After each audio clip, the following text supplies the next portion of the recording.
ಕರುಣಾಳು ಬಾ ಬೆಳಕಿ ಕರುಣಾಳು ಬಾ ಬೆಳಕೆ. ವಿಷಯ ತಜ್ಞರು ಡಾಕ್ಟರ್ ಗುರುರಾಜು ಕರ್ಜಿಗೆ. ಇದೊಂದು ಮಹಾಭಾರತದ ಉಪಕಥೆ ಇದೆ. ಕುರುಕ್ಷೇತ್ರದಲ್ಲಾದಂಥ ಮಾರಣ ಹೋಮ ಯುಧಿಷ್ಠಿರನ ಮನಸ್ಸು ನೋಯಿಸ್ಬಿಡ್ತು. ನಾನು ಏನ್ ಮಾಡಿದೆ? ನನಗೇನೋ ರಾಜ್ಯ ಬೇಕು ಅಂತ ಸರಿ, ನಾನು ರಾಜ್ಯ ಪಡ್ಕೊಳ್ಳುವಂತ ಉತ್ಸಾಹದಲ್ಲಿ ಎಷ್ಟೊಂದು ಜನರನ್ನ ಕೊಂದು ಹಾಕಿದ್ನಲ್ಲ ನಾನು. ಇದು ಒಳ್ಳೇದಲ್ಲ ಮಾಡಿದ್ದು. ವೇದವ್ಯಾಸರ ಆಜ್ಞೆ ಮಾಡಿದ್ಮೇಲೆ ಅಶ್ವಮೇಧ ಯಜ್ಞ ಮಾಡಿದ, ಎಲ್ರಿಗೂ ದಾನ ಮಾಡಿದ. ಅವನು ಎಷ್ಟರ ಮಟ್ಟಿಗೆ ದಾನ ಮಾಡಿದ್ದ ಅಂದ್ರೆ ಪ್ರಪಂಚದ ಇತಿಹಾಸದಲ್ಲಿ ಹಿಂದೆ ಯಾರೂ ಮಾಡದಂತ ಪ್ರಮಾಣದಲ್ಲಿ ದಾನವನ್ನ ಧರ್ಮರಾಜ ಮಾಡಿದ್ದ. ದಾನ ಪಡ್ಕೊಂಡು ಅವ್ರು ಬಾಯಿ ತುಂಬ ಹೊಗಳಿದ್ರು, ಇಂಥ ಪವಿತ್ರವಾದ ದಾನವನ್ನು ಇದುವರೆಗೆ ಯಾರೂ ಮಾಡಲಿಲ್ಲಪ್ಪ, ನೀನು ಧನ್ಯನಾದೆ, ಯಜ್ಞ ಯಶಸ್ವಿ ಆಯಿತು ಅಂತ ಹೇಳಿ ಹೋದ್ರಂತ. ಧರ್ಮರಾಜ ಕೂತಿದ್ದಾನೆ, ಆ ಯಜ್ಞ ಕುಂಡದಲ್ಲಿ ಬೂದಿ ಇನ್ನೂ ಇಲ್ಲೇ ಇದೆ. ಕೂತಾಗ ಅಲ್ಲಿ ಮುಂಗುಸಿ ಬಂತಂತೆ. ಅದರ ದೇಹ ಅರ್ಧ ಬಂಗಾರದಂಗೆ ಹೊಳಿತಿತ್ತು, ಅರ್ಧ ಸಾಮಾನ್ಯವಾಗಿತ್ತು. ಅದು ಬಂದು ಏನ್ ಮಾಡ್ತು? ಧರ್ಮರಾಜ ನೋಡ್ತಾನೆ ಇದ್ದಾನೆ. ಯಜ್ಞ ಕುಂಡದಲ್ಲಿ ಹೋಯ್ತು, ಬೂದಿ ಮೇಲೆ ಹೊರಳಾಡ್ತು, ಹೊರಗೆ ಬಂದು ಮೈ ಜಾಡಿಸ್ಕೊಂತು, ನೋಡ್ಕೊಂತು. ಇದಂತ ಯಜ್ಞ, ಇದೆಂತ ಜ್ಞಾನ, ಏನೂ ಪ್ರಯೋಜನ ಇಲ್ಲ ಅಂದ್ಬಿಡ್ತು. ಧರ್ಮರಾಜನ್ ಗಾಬರಿ, ಆಶ್ಚರ್ಯ. ಅಲ್ಲಯ್ಯ, ಇಂಥ ದೊಡ್ಡ ದಾನ, ಇಂಥ ದೊಡ್ಡ ಯಜ್ಞ ಮಾಡಿದ್ದು, ದೊಡ್ಡ ದೊಡ್ಡ ಋಷಿಗಳೆಲ್ಲ ಹೊಗಳು ಹೋದ್ರು, ಈ ದಾನವೇ ಅಲ್ವೇ?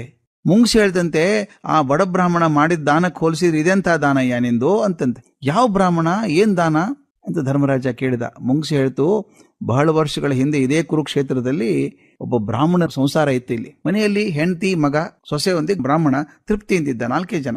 ದೇಶದಲ್ಲಿ ಒಂದ್ಸಲ ಅತ್ಯಂತ ಬರಗಾಲ ಬಿತ್ತು, ಹಿಂದೆಂದು ಕಂಡರಿಯದಂತ ಬರಗಾಲ ಬಿದ್ದಿತ್ತು. 2 ದಿನಕ್ಕೊಂದು ಹೊತ್ತು ಕೂಡ ಊಟ ಸಿಗೋ ಸಾಧ್ಯ ಇರಲಿಲ್ಲ, ಕೆಲವು ಅದೂ ಸಿಗ್ತಿರ್ಲಿಲ್ಲ. ಆದರೂ ಈ ಸಂಸಾರದವರು ಭಗವಂತನ ನಂಬಿ ಸಾತ್ವಿಕ ಜೀವನ ನಡೆಸ್ತಾ ಇದ್ರು. ಒಂದು ದಿನ ಒಂದು ಮುಷ್ಟಿಯಷ್ಟು ಭಿಕ್ಷೆಯಲ್ಲಿ ದೊರಕಿತ್ತು. ಹೆಂಡತಿ ಅದನ್ನೇ ಬೇಯಿಸಿ ಎಲ್ಲರಿಗೂ ಒಂದೊಂದು ತುತ್ತು ಮಾಡಿಟ್ಲಂತೆ. 4 ತುತ್ತು ಇರೋದು, 4 ತುತ್ತು ಮಾಡಿಟ್ಲು. ಇನ್ನೇನು ಊಟಕ್ಕೆ ಕೂಡಬೇಕು ಅನ್ನುವಾಗ ಒಬ್ಬ ಅತಿಥಿ ಒಳ ಬಂದ. ಅತಿಥಿ ಬಂದಾಗ ಬ್ರಾಹ್ಮಣ ಎದ್ದು ಆದರದಿಂದ ಬರಮಾಡ್ಕೊಂಡು ಕುಳ್ಳರಿಸಿದಂತೆ. ಬ್ರಾಹ್ಮಣ ತನ್ನ ಪಾಲಿನ ಆಹಾರ ಇತ್ತಲ್ಲ, 1 ತುತ್ತು ಅತಿಥಿ ಕೊಟ್ಟ. ನೋಡಿದ ಅತಿಥಿ ಹಸಿವು ಇನ್ನೂ ಹಿಂಗಿರಲಿಲ್ಲ. ಅದು ನೋಡಿ ತಕ್ಷಣ ಬ್ರಾಹ್ಮಣನ ಹೆಂಡತಿ ತನ್ನ ಪಾಲಿನ ಹಿಟ್ಟನ್ನು ಕೊಟ್ಲು.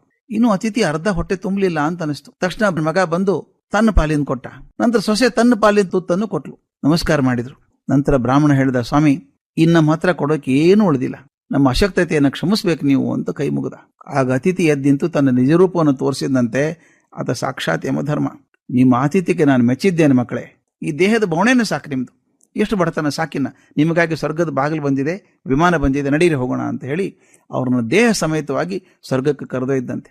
ಆಗ ನಾನು ಬಿಲದಲ್ಲಿದ್ದೆ. ಹೊರಗೆ ಬಂದು ಅತಿಥಿ ಎಲೆ ಊಟ ಮಾಡುವಾಗ ಹೊರಗೆ ಬಿದ್ದಿತ್ತಲ್ಲ ಒಂದಿಷ್ಟು ಪುಡಿ, ಆ ಹಿಟ್ಟಿನ ಪುಡಿ, ಅದರಲ್ಲಿ ಹೊರಳಾಡಿದಾಗ ನಾನು ಅರ್ಧ ದೇಹ ಬಂಗಾರ ಆಗೋಯ್ತು. ಇನ್ನು ಅರ್ಧ ಆಗೋಷ್ಟು ಪುಡಿ ಇಲ್ಲ ಅಲ್ಲಿ. ಅಂದಿನಿಂದ ಇಲ್ಲಿವರೆಗೂ ನಾನು ಅನೇಕ ಪವಿತ್ರ ಸ್ಥಳಗಳಿಗೆ, ಶ್ರೇಷ್ಠ ಯಜ್ಞಗಳಿಗೆ ಹೋಗಿ ಹೊರಡಾಡಿ ಇನ್ನು ಅರ್ಧ ದೇಹವನ್ನು ಬಂಗಾರ ಮಾಡಿಸ್ಕೊಳ್ಬೇಕು ಅಂತ ಪ್ರಯತ್ನ ಮಾಡಿ ವಿಫಲ ಆಗಿ ಹೋಗಿದ್ದೇನೆ. ಧರ್ಮರಾಜ, ನಿನ್ನ ದಾನ ಅತ್ಯಂತ ಶ್ರೇಷ್ಠವಾದದ್ದು ಅಂತ ಕೇಳಿ ಆಸೆಯಿಂದ ಓಡಿ ಬಂದಪ್ಪ. ಆದ್ರೆ ನಿನ್ನ ದಾನ ಆ ಬ್ರಾಹ್ಮಣನ ದಾನಕ್ಕೆ ಯಾವ ರೀತಿಯೂ ಸಮನಾದದ್ದಲ್ಲ ಅಂತ ಹೇಳಿದ್ದಂತೆ. ಕೇಳುಗರೆ, ದಾನ ಅನ್ನುವಂಥದ್ದು ನಮ್ಮಲ್ಲಿ ಹೆಚ್ಚಾಗಿರುವ ಹಣವನ್ನು ಪ್ರದರ್ಶನ ಮಾಡುವಂತಹ ಕೆಲಸ ಅಲ್ಲ. ನಮ್ಮದಾದಂತಹದ್ದು, ನಮಗಾಗಿ ಇಟ್ಕೊಂಡಂತ ವಸ್ತುವಿನಿಂದ ಎತ್ತಿ ಕೊಡೋದಿದೆಯಲ್ಲ, ಅದು ಬಹುದೊಡ್ಡ ದಾನ. ಅದು ತ್ಯಾಗದ ಒಂದು ಪವಿತ್ರ ರೂಪ.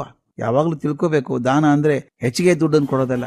ನನಗಾಗಿ ಇಟ್ಕೊಂಡದ್ದನ್ನು ಎತ್ತಿ ಕೊಡೋದಿದೆಯಲ್ಲ, ಅದು ತ್ಯಾಗವೇ ಶ್ರೇಷ್ಠ ದಾನ ಆಗುವಂಥದ್ದು. ಕರುಣಾ